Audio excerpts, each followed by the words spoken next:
guys, sinundo ko na si Kisun. Tapos ang practice nila para sa recognition. Sa ano to? Teatro Marikina.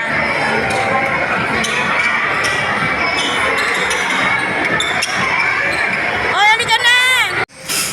Yan, nandito kami guys sa Happy Cup. Oh, masarap. Yan. Ang ganda pati ng nila store.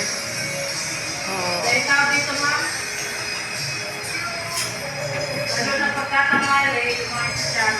Oo. Grabe guys, ang ganda dyan. Oh, bongga oh.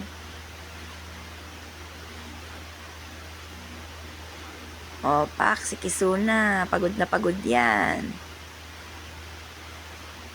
Yan, sa labas yan. Dito yan kasi sa Marikina eh. Ayan naman ang shawarma nila.